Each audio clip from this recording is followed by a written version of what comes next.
temprano porque tienen examen, ¿no? Sí, así es que vamos a priorizar eso. ¿Dónde inicia? ¿Aquí? ¿Dónde está su representante? Cabeza. Quiero que me aclaren la situación, cómo es la cosa. Ya me confunden, porque a mí la verdad me da igual. Bueno, me incomoda un poco porque vacación es vacación, ¿no? Para la familia. Pero no sé. Yo digo, eso tienen que aclararlo, por favor, ¿ya? Si es que vamos a dar, como dicen, el 12 o el 13. 12, ¿no ves? O va a ser el 31. Eso se hizo antes de hablar con el doctor Burgos, por eso yo le mandé mensaje a usted. Pero ya como siguió dando seguimiento a la solicitud, pero ya no convalidé, porque ya vimos resuelto, porque yo le hablé a la doctora Rocío, igual le avisé a usted y al doctor Cho, que todos ya saben que es el 12. ¿El 12? ¿Quiere 12 entonces? Sí. 12. Sí. 12 entonces, ¿no? Ya, porque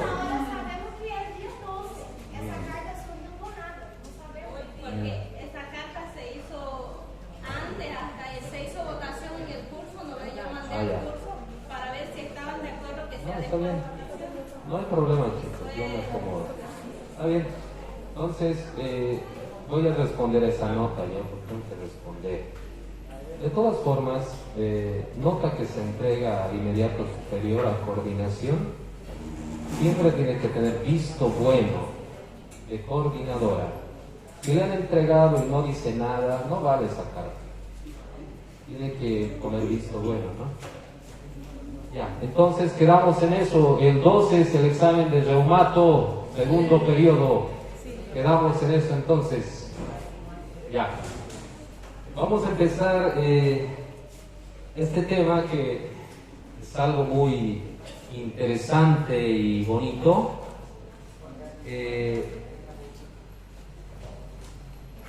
Existe en el libro Fundamentos de la Medicina, efectivamente reumato, el tema de artritis. Existen revisiones actuales de la actualidad de grandes revistas científicas como se llama el Colegio Americano de Reumatólogos y la EULAR, que resumen muchos principios respecto a la artritis reumatoide. Para hablar de artritis reumatoide, existen algunas preguntas, como por ejemplo, ¿tendrá cura? Entonces eso nos vamos a preguntar al final. ¿Tendrá cura? ¿Es hereditario? ¿Cuál será su pronóstico? No, sí, ya no tiene batería. Ya. ¿Y ahora? ¿Seguro? Hola. Va a morir. ¿Tienen a alguien al cargador?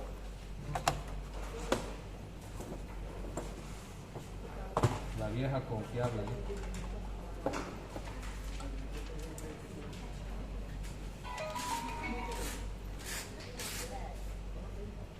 ¿Cargador? ¿Tienes tu cargador o no trajiste? ¿No tienes pila? Oh. ¿Qué pila es, bro?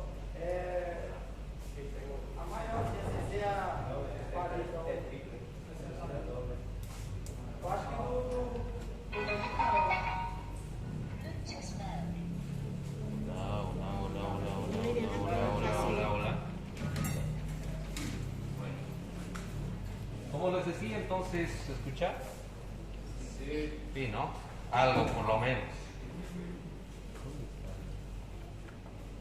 Vamos a hablar de esta patología en estas revisiones, que es muy interesante y muy resumido, y va a las cosas puntuales que en la actualidad habla sobre la patología. No simplemente había sido una enfermedad inflamatoria, autoinmune, crónica, sistémica. Eso se pensaba. Pero en esta revisión del 2020 establece un nuevo concepto de lo que es la artritis reumática. nos dice que es una enfermedad de origen desconocido, ¿okay? Que se va a caracterizar por procesos inflamatorios o cambios inflamatorios a nivel del tejido sinovial. Esa es la clave, tejido sinovial. Este tejido sinovial obviamente se encuentra en las articulaciones. También existen cambios a nivel del cartílago y del hueso con menor frecuencia. Y con menor frecuencia también es localizado en regiones fuera de la articulación, o sea, extraarticulares. ¿Cuál es su epidemiología en el mundo?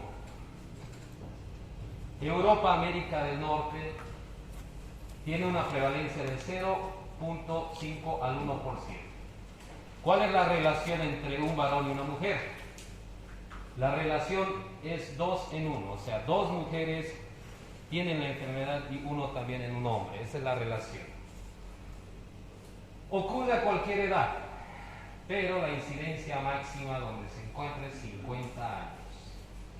En México se representa un rango aproximado de 0.5 a 1.5 por cada 100.000 habitantes. Se asocia con una reducción de esperanza de vida de 3 a 10 años. O sea, si el paciente tenía que vivir hasta los 60, ya vivirá hasta los 50. Digamos. Su etiología es desconocida. El proceso inflamatorio de la membrana sinovial no tiene causa, pero sí se pueden tener teorías o hipótesis de cómo se relaciona la parte inmunológica con la artritis reumática. En la parte genética se ha observado que es un trastorno multigénico con un componente genético sustancial. Respecto a la herencia, tiene una heredabilidad estimada del 60%, o sea, 60% es hereditario. Si tu madre tuvo, tú tal vez de pronto y tengas, pero solo en un 60%. Si tu madre lo tuvo, es posible que tal vez no lo tengas tú. Entonces el 60% es hereditario. No antiguamente decían, no, si tu madre tenía, ahora tú puedes tener. No es así. Solo el 60% puede ser hereditario. Y al menos 30% se va a atribuir a un gen que se llama HLA de la clase tipo 2. La identificación de las variantes se van a asociar con mayor susceptibilidad y gravedad. Podrían tener aplicaciones diagnóstico-clínicos.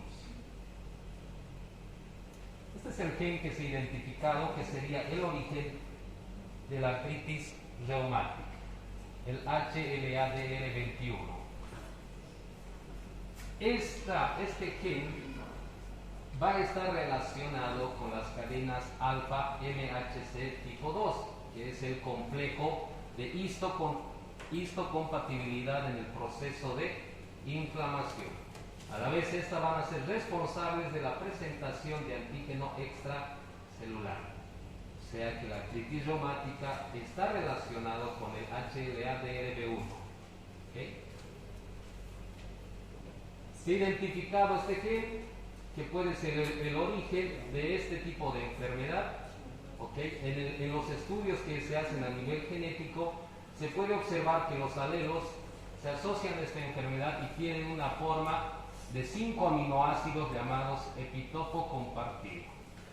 Así también se sugiere que ciertos alelos con esta secuela de alelos van a contribuir a la patogénesis al permitir la presentación incorrecta del antígeno de la célula T1. Existen otros alelos relacionados con la artritis reumática y otros genes también. Uno de ellos solo marca el HLA-DR1, que es el más identificado, pero existen otras. ¿Qué es la farmacogenómica? Este estudio se basa en que los pacientes que han consumido tratamientos farmacológicos reumáticos, como por ejemplo el metotrexato, puede tener asociación con la transmisión en sus hijos, llamémoslo así, que pueden heredar la resistencia al mismo fármaco. Entonces, ¿cuáles son estos? El metotrexato, la sulfasalacina, la acetoprina, los TNFs y el rituximab. También se ha podido observar que existen factores que van a desencadenar una artritis reumática. ¿Okay? Pueden ser factores ambientales, estilos de vida que se van a desarrollar esta enfermedad. Entre ellos, tabaquismo. Miren, este es del 2018 por si acaso. ¿Okay? El tabaquismo es el factor más fuerte y consistentemente identificado. O sea, el paciente fumador puede relacionarse con una artritis reumática o de pronto hacer una artritis reumática. Se les atribuye un 25% de todas las artritis reumáticas y el 35% de riesgo a artritis reumática cero positiva. Entre otros factores también existen las infecciones, como cuáles: Prevotella, el Epstein-Barr, Porphyromonas gingivalis y el Actinomyces. Menor nivel educativo también puede influir en lo que es como un factor de la artritis reumática. Alto peso al nacer, obesidad, polvo, es este patógeno del silicio, está mal este de aquí, solventes, medio ambiente contaminado, rayos ultravioletas. Factores que son menos asociados a lactancia materna, ingesta moderada de alcohol. Entonces existen factores. Como habíamos dicho, es de etiología desconocida, no se sabe qué causa es la artritis reumática, pero sí sabemos que hay factores que van a desencadenar la enfermedad, como el gen HLB1, ¿no es cierto? También estos factores del tabaquismo, medio ambiente y todo lo demás. ¿Cuál será su fisiopatología? La fisiopatología se va a relacionar con el tema inmune.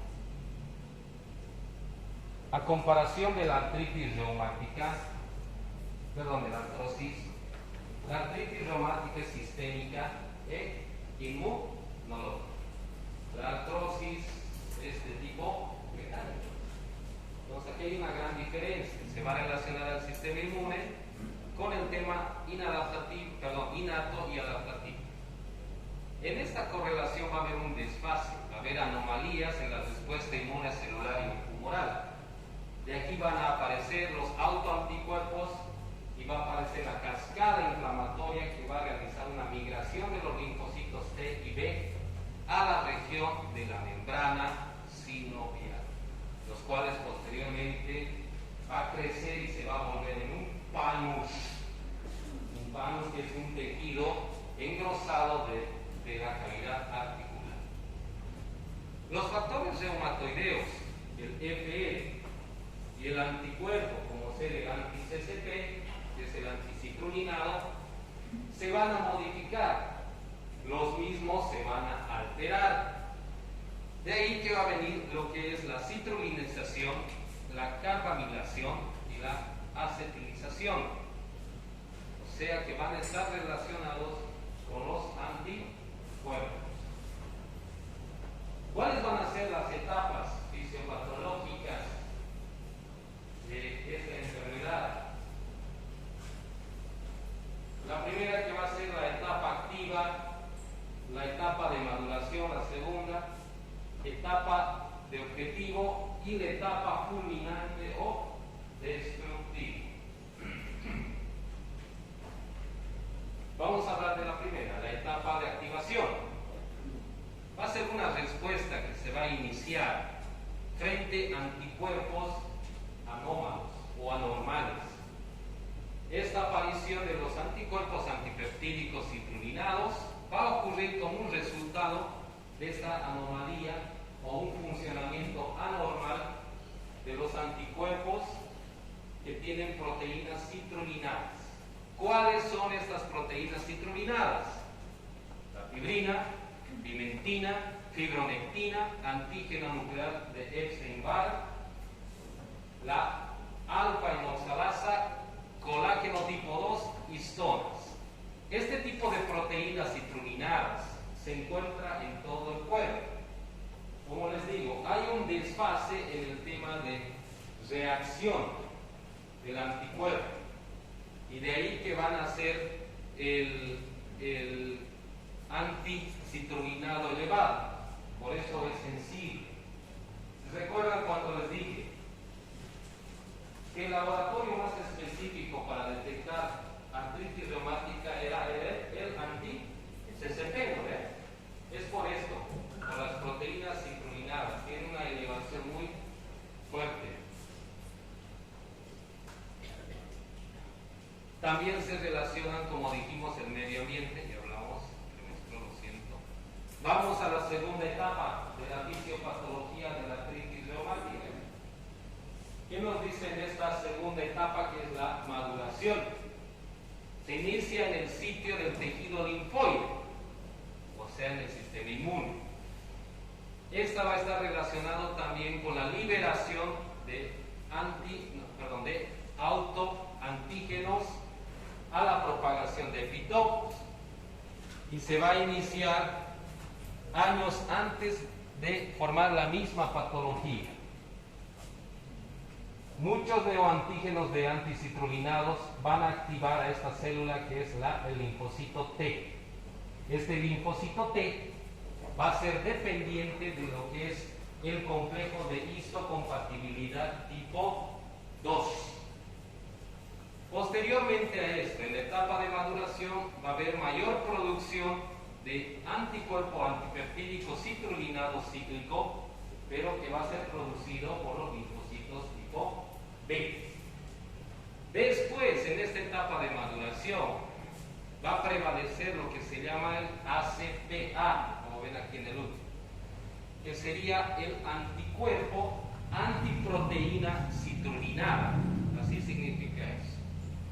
Que esta va a inducir a la activación de osteoclastos, o sea, la formación, y su misma diferenciación.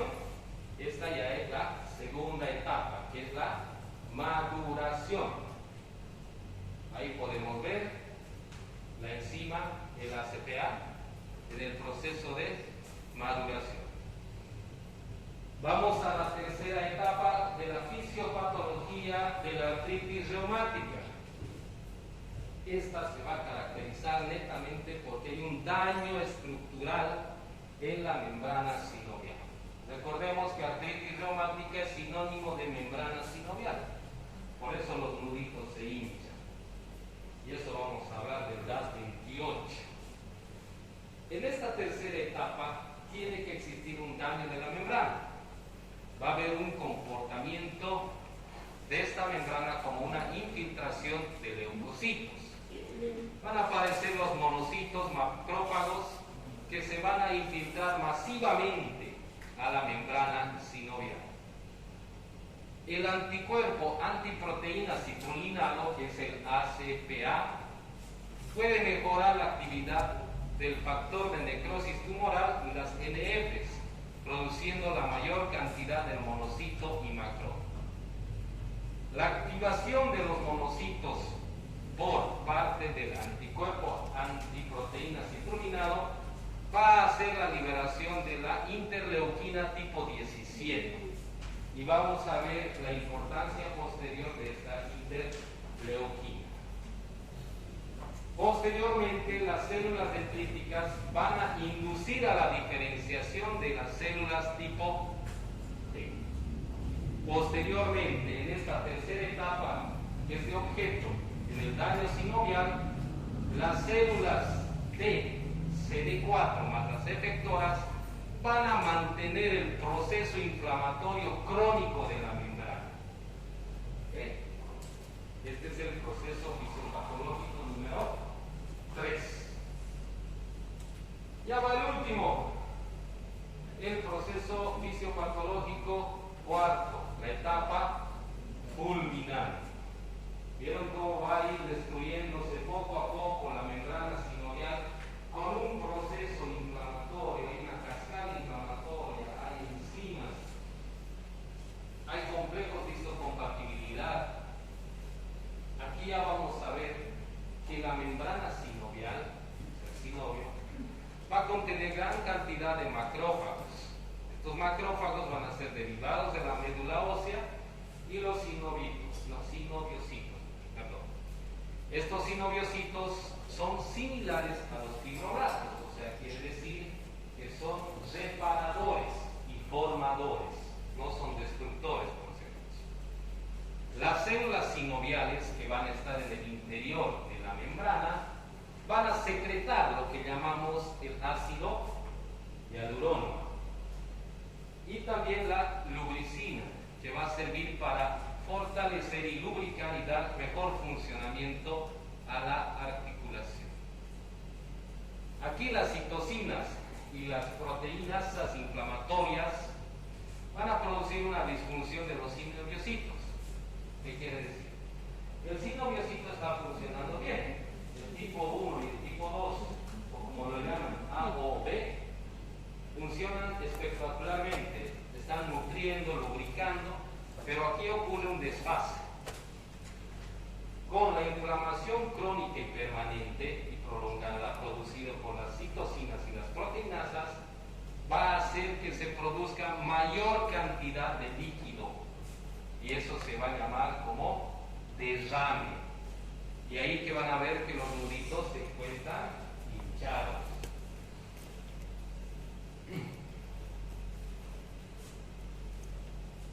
Esos fueron las cuatro etapas fisiopatológicas, cómo ocurre el daño de la membrana sinovial. Ahora, ¿qué resultado vamos a tener? Si no paramos el proceso de la artritis, va a dañar el cartílago.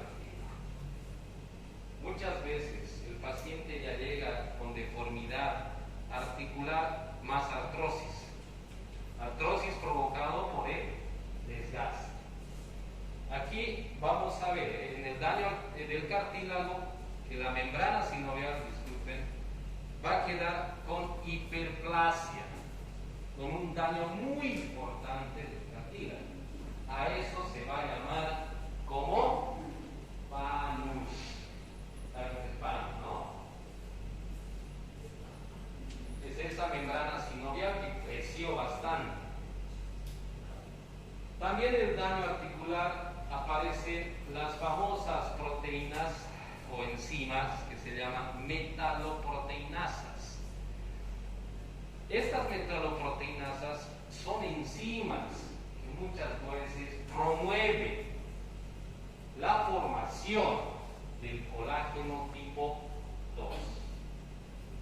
Y bajo la influencia de factores proinflamatorios como ser la interleuquina 1 y la interleuquina 17, el cartílago pierde condrocitos y va a una condrólisis llamada apoptosis.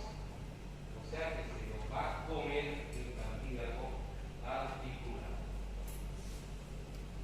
Digamos que en el examen, en la erosión ósea posterior al proceso inflamatorio, el factor de necrosis tumoral alfa, las interleuquinas 6, 1 y 17, más toda la cascada inflamatoria de citocinas, van a tener o podrían tener un efecto pro-osteoclastogénico que va a suprimir la formación ósea. O sea, va a haber un desgaste permanente. En esta fase erosiva, los monocitos se van a diferenciar de los osteoclastos en un contexto de inflamación. Quiere decir que se va a separar lo que va a ser los osteoclastos de los osteoblastos. Y en este proceso sin fin, llamémoslo así, los buenos sinoviocitos y los condrocitos, los más flacos, van a empezar a morir. Y de aquí va a haber una nueva formación, que se va a formar una neoformación ósea llamada erosión ósea. ¿Ok? Ese es el proceso. Terrible, ¿no? Pero así es. Este es de llama, por si acaso. Llama. ¿Alguien conoce llama? Cuando hablan de top, se llama llama. No es más ni ningún nivel, ¿ya?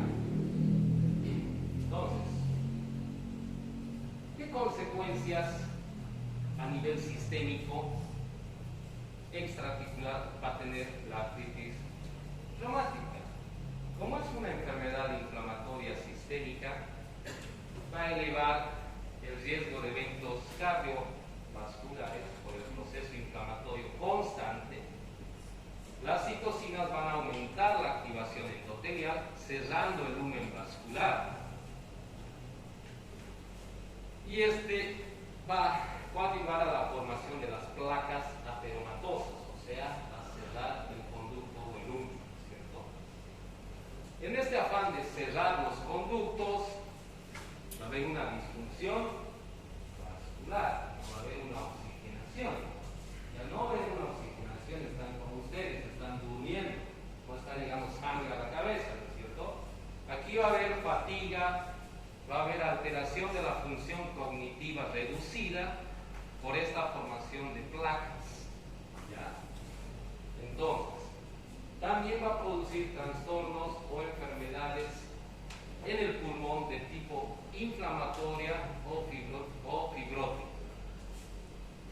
También a nivel sistémico, la artritis reumatoidea va a alterar las glándulas exócrinas, produciendo el síndrome de Sjögren. ¿Qué es Sjögren? ¿Qué era Sjögren?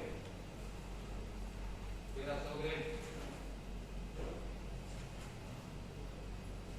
Sjögren ya me dijeron lo anterior. Sequedad de mucosas, pues chicos, ¿no se acuerdan? Sequedad de ojo, boca, parotiditis, nada. Ya. Habíamos hablado de lo más difícil, que era la fisiopatología de las etapas de la destrucción de la membrana sinovial. Ahora vamos a hablar de lo más tranquilo, que es el cuadro clínico. Hey, ¿dónde está la vista? ¿Una vez? ¿Ves? 32, ¿nadie más? ¿Alguien le falta? ¿Nadie más, no? ¿A quién más le vas a escribir? Es todo, ¿no? Ya. Entonces, aquí en el cuadro clínico de la artritis reumática, ¿qué nos dice? Se va a caracterizar de una poliartritis, no es una mono, ¿cierto? Una mono es algo traumático, infeccioso, gota, artrosis, pero esta es una poli. Más de sí. Poliartritis periférica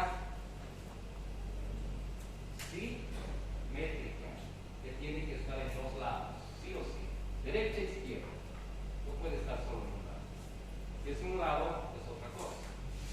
Perdón, no es tónica, es crónica, no es cierto. Debido a una respuesta inflamatoria autoinmune. Entonces ya sabemos que hay una cascada inflamatoria, hay interleucinas alteradas, hay complejos de histocompatibilidad alterados, se va a relacionar al gen HB y va a ser un proceso, un desfase autoinmune. Este proceso autoinmune se va a centrar en una diana, llamémoslo así, o en una estructura que se llama membrana sinovial. Este proceso inflamatorio crónico va a producir deformidades, desviaciones. Como podemos ver ahí, las más afectadas, cuando veamos los criterios de la ACR, de la EULAR, criterios para la artritis reumática, vamos a ver que va a haber afección de las articulaciones metatarsofalángicas, las interfalángicas proximales y las metacarpofalángicas. Ahora, esta inflamación de más de 5 articulaciones en la artritis reumática, hay dolor, hinchazón de las articulaciones de manos y pies, rigidez articular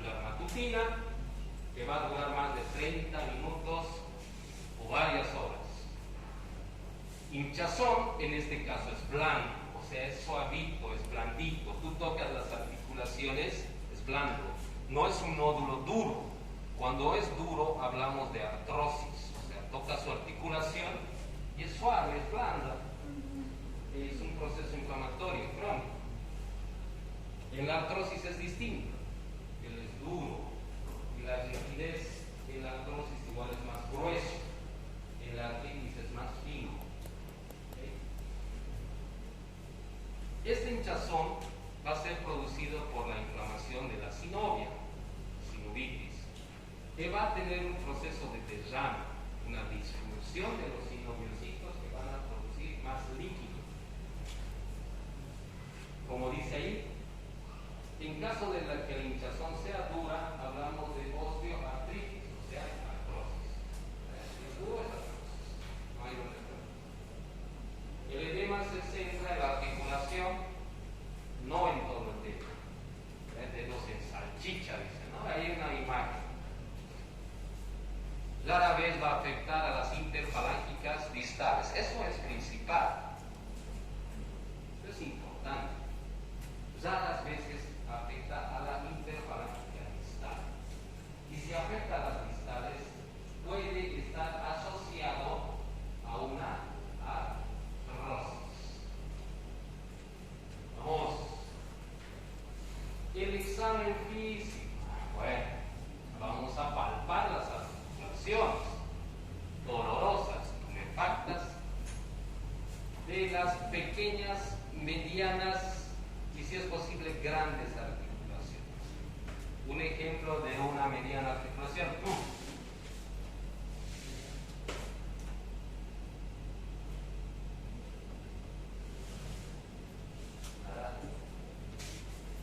Bueno, seguiremos. Como existe una inflamación, está inflamada, obviamente va a haber una disminución del movimiento. Va a producir dolor, está inflamado todo el tiempo, hay edema local, va a haber derrame articular que se puede visualizar muy bien en las rodillas. La prueba de compresión de los nuditos es importante, sobre todo en las articulaciones metacarpofalángicas y metatarsofalángicas. Esas dos es importante palpar, metacarpofalángicas y metatarsofalángicas, ¿no? ¿Es así? ¿Estamos bien? ¿Sí? A ver, palpa tu metacarpofalángica. Estamos bien. Ya tenemos que hacer práctico,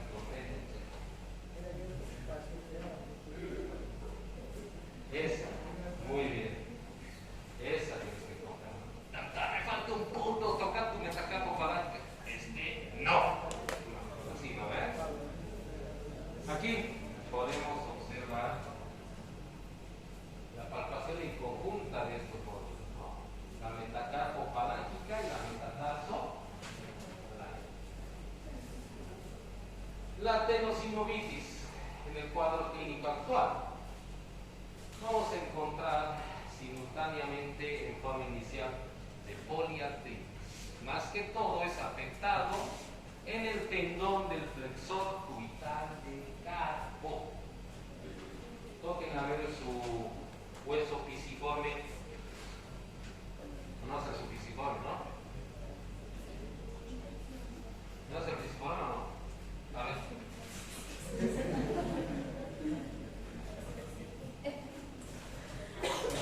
Vamos a hacer prácticas.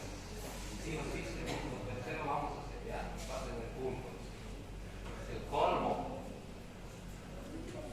No voy a preguntar quién era su profesor de anatomía, porque creo que era yo. No voy a decir, ¿ya? Entonces, se puede detectar también la actividad de la inflamación de un tendón con un ecodoppler o con resonancia magnética, pero yo lo veo en su uso. Con ecografía basta y sobra para ver un proceso inflamatorio. Bueno, ya hemos hablado bastante de las articulaciones. Como es una enfermedad inflamatoria, inmunológica, no solo va a afectar a la membrana, sino a las otras estructuras.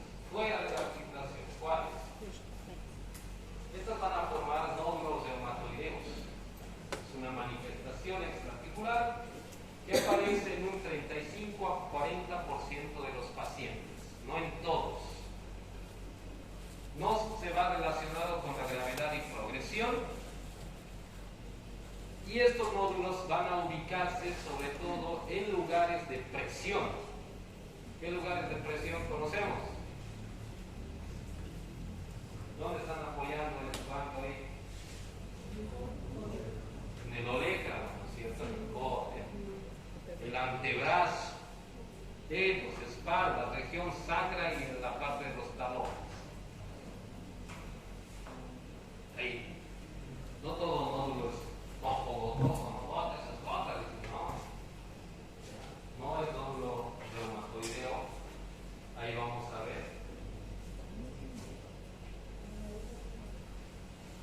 Bueno, otra manifestación extraarticular es la vasculitis reumatoidea. Es una complicación potencialmente grave. Va a afectar en 2 al 5% de los pacientes que tengan un diagnóstico mayor a 10 años. No en todos se presenta. O sea, los pacientes realmente que ya están crónicos, 10 años mínimo. ¿Okay? Más riesgo en el sexo masculino. Se va acompañada de erosiones articulares, los títulos altos del factor reumatoideo y también con los pacientes en tratamiento con fármacos modificadores de la enfermedad. Reacción de hipersensibilidad tipo 3 con activación complementaria.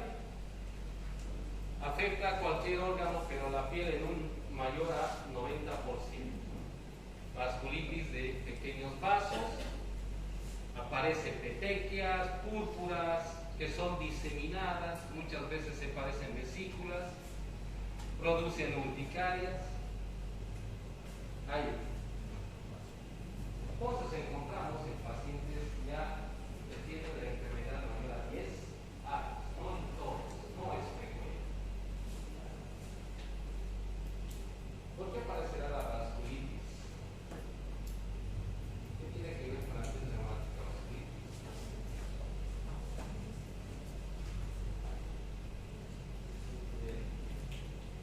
Petequias, lesiones, eritemas. ¿Qué otros síntomas más vamos a tener extraarticulares?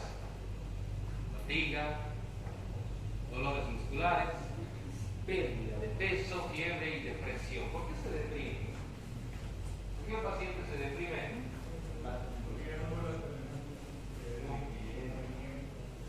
Ya no es el mismo, hay una limitación, ¿cierto? Ya les he dicho, si antes era bailarina, ahora ya no puede bailar. Y uno se deprime, ¿no? Otras manifestaciones en otros órganos, este está bien clasificado, puede ser a nivel dermático, oftalmológico, pulmonar, cardiovascular, gastrointestinal, neurológico, renal, hepático y la parte de hemolinfático. ¿Okay? Comorbilidades. La enfermedad cardiovascular es una consecuencia más común de la inflamación crónica. Pacientes con artritis reumática muchas veces hacen hipertensión arterial. Es la primera causa de muerte de un paciente que padece artritis reumática. No voy a decir la depresión, ¿no? Ahora sí, ¿cómo voy a diagnosticar?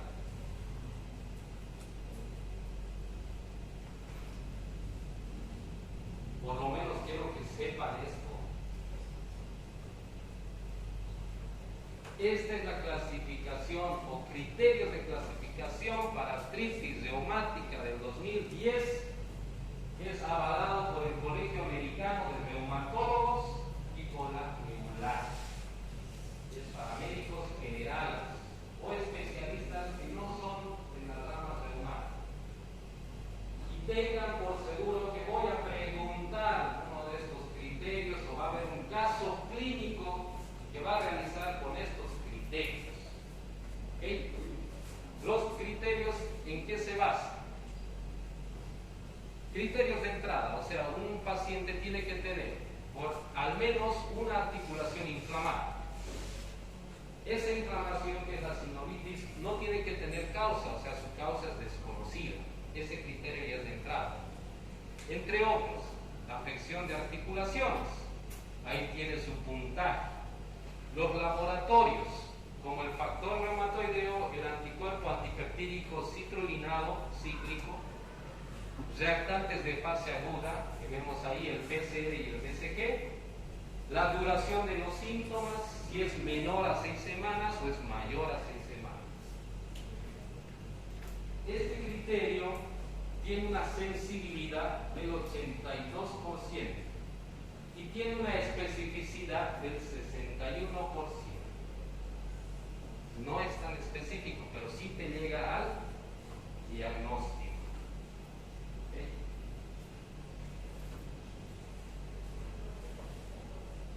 ¿Qué más? En esta clasificación existen alternativas en el caso donde haya ausencia de inflamación de la sinovial. Pacientes con enfermedad erosiva típica de la artritis reumática o rupturas corticales en al menos 3 articulaciones separadas en cualquiera de los siguientes sitios. O sea, que si existe inflamación en la interfalángica proximal, en la metacarpofalángica, en los carpos y en las articulaciones metatarsofalángicas, en rayos X se debe clasificar directamente como artritis reumática, sin necesidad de los criterios. ¿Se entiende, no? ¿O no se entiende?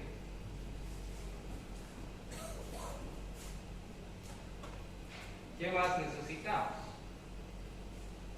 Para entrar a la clasificación con los criterios, tenemos que tener los reactantes de fase aguda o reactantes de inflamación, los anticuerpos anticitrulinados cíclicos antipeptídicos, factor reumatoideo, rayos X de piel y mano. Los anticuerpos, como es una enfermedad inflamatoria crónica, el 50 al 80% de la artritis reumática tiene los anticuerpos elevadísimos. En las etapas tempranas, el 50% son de tipo seropositivos. El factor reumatoideo es un anticuerpo dirigido contra el factor de la IgM humana. El anticuerpo antipeptídico citrulinado, ACPA, se puede encontrar antes del inicio de la misma enfermedad, antes que se establezca. La prevalencia de este anticuerpo anticitrulinado en la población es de 1 a 2%. Y el 8% tiene el riesgo de desarrollar propiamente la artritis reumática. La prevalencia del anticuerpo anticitrulinado cíclico produce dolores articulares clínicamente sospechosos en un 16%. Ahora sí, estos anticuerpos tienen una sensibilidad del 69% y una especificidad del 85% en relación al factor reumatoideo. O sea que el factor reumatoideo, si bien es sensible, su especificidad no llega al 90%, o sea, no es específico. El factor reumatoideo puede estar elevado en otras enfermedades, como ser tumores o infecciones que te pueden confundir el diagnóstico. Pero en cambio, el anticuerpo antipeptídico citrulinado cíclico tiene una sensibilidad del 67% y una especificidad de ¿cuánto? O sea, es bien seguro que el paciente tiene dolor poliarticular, simétrico, crónico, hay desarme y le pido el anti-CCP, esto es artritis reumática, sin duda, porque dice tiene una especificidad altísima, ¿no? De 99%.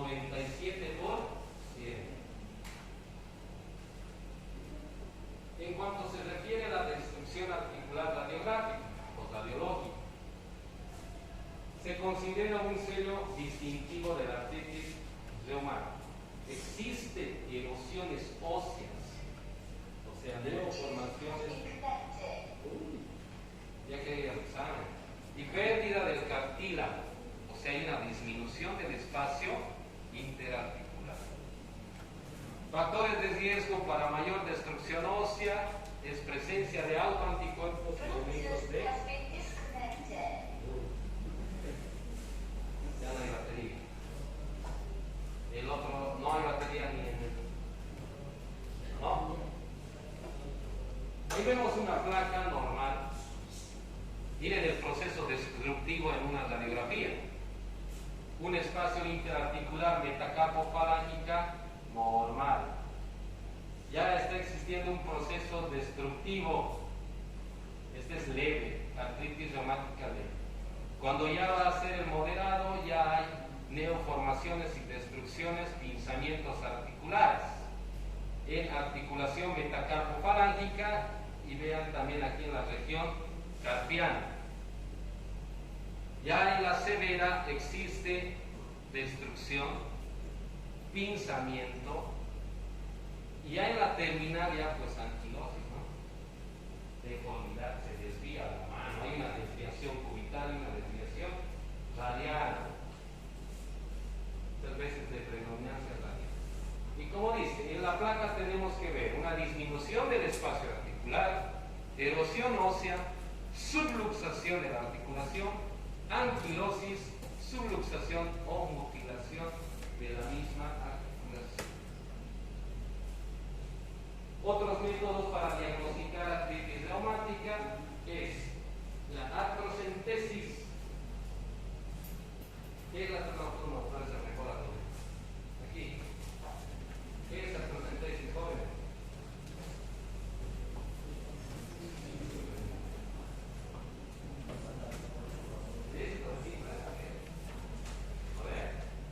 Cuando sacas líquido de una articulación, eso sí o no.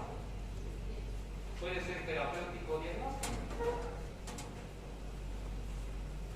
Aquí va a haber un patrón de tipo inflamatorio. En este estudio de líquidos sinovial vamos a encontrar leucocitosis mayor a 2000 y de predominancia de neutrófilos.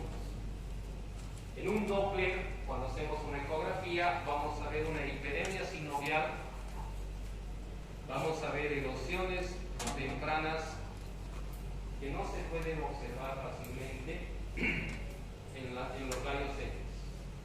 La resonancia magnética ya creo que es algo más complejo, cuando realmente ya dudas. En el mismo vamos a observar hipertrofia sinovial, formación del famoso panus.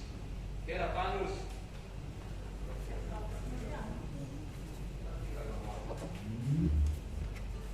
Sinovial, ¿no? ¿Ya?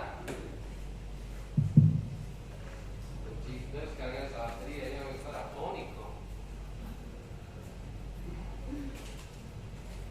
Ya vamos a acabar. Hola, hola. ¿Por qué con dos micrófonos? Para más placer, dicen, ¿no?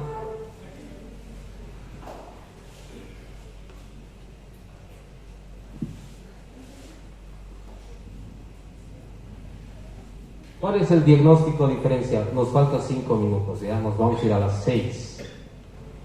A las 6:30 su examen, ¿no? Entonces, media hora de más.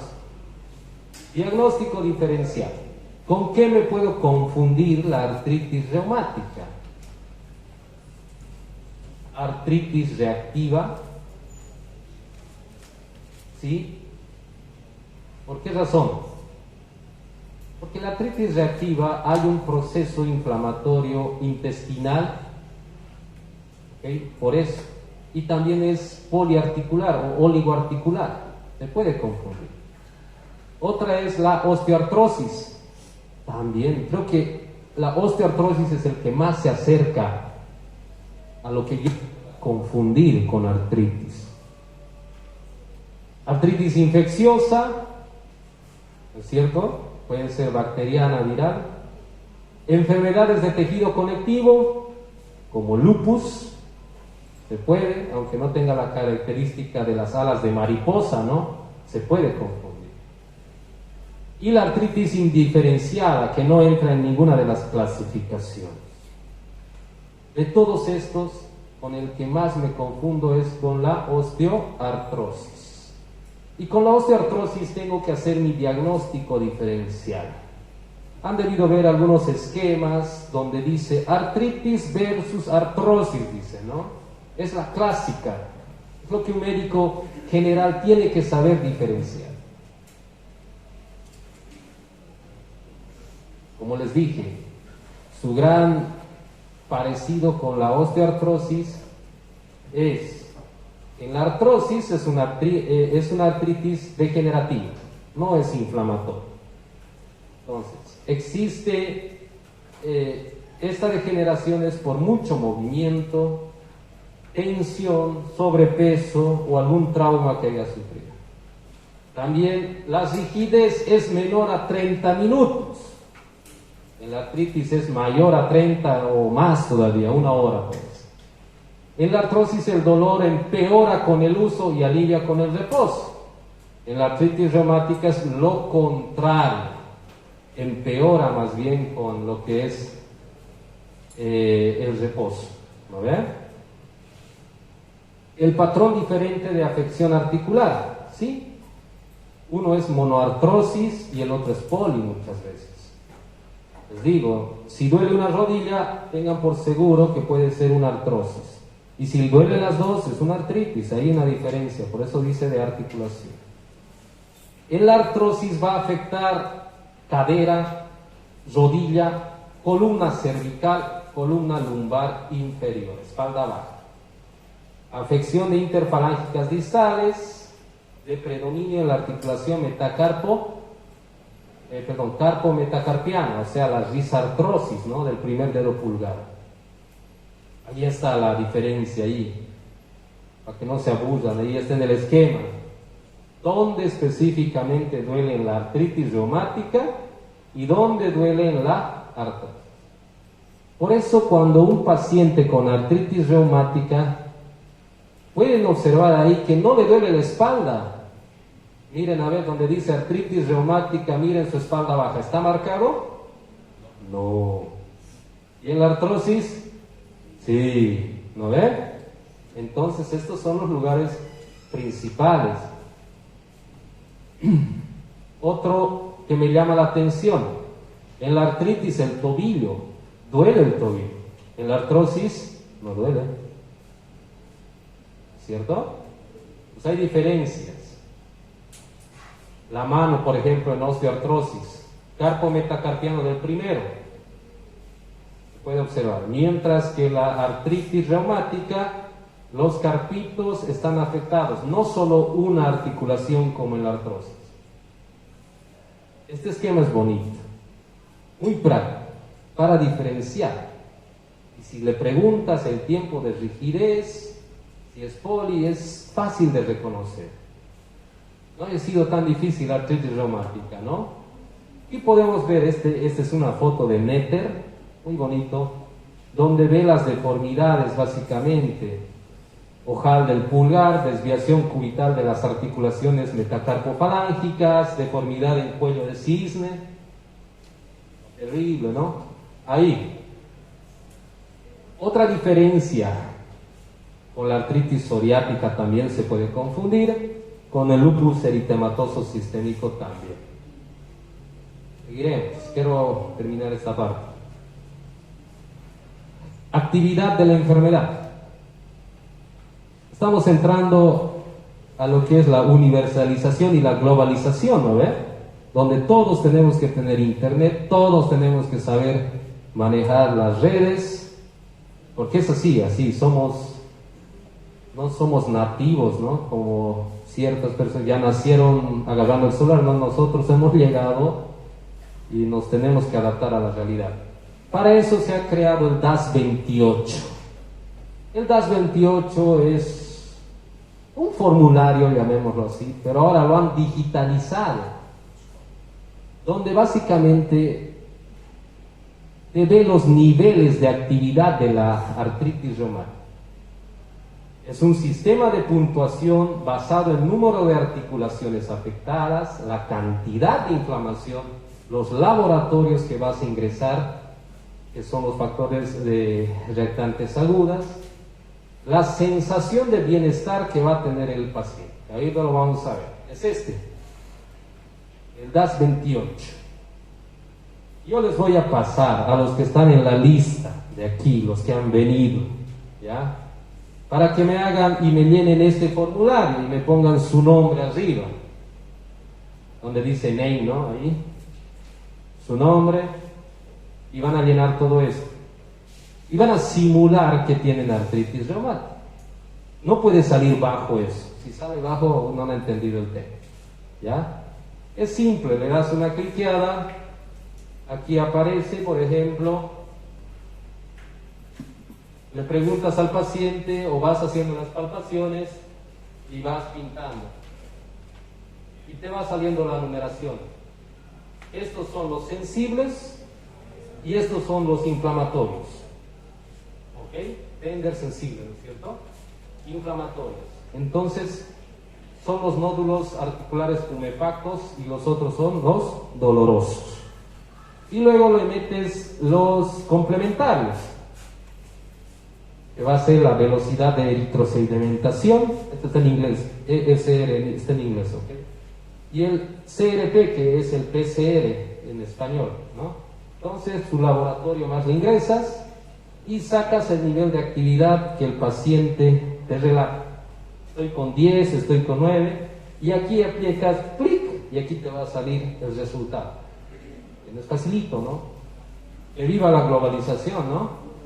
Así es, facilito el formulario. Los voy a pasar, ¿ya? ¿Qué más? Este es otro tipo de aplicación también que sirve para verificar la artritis reumática. Este no es tan usado, chicos.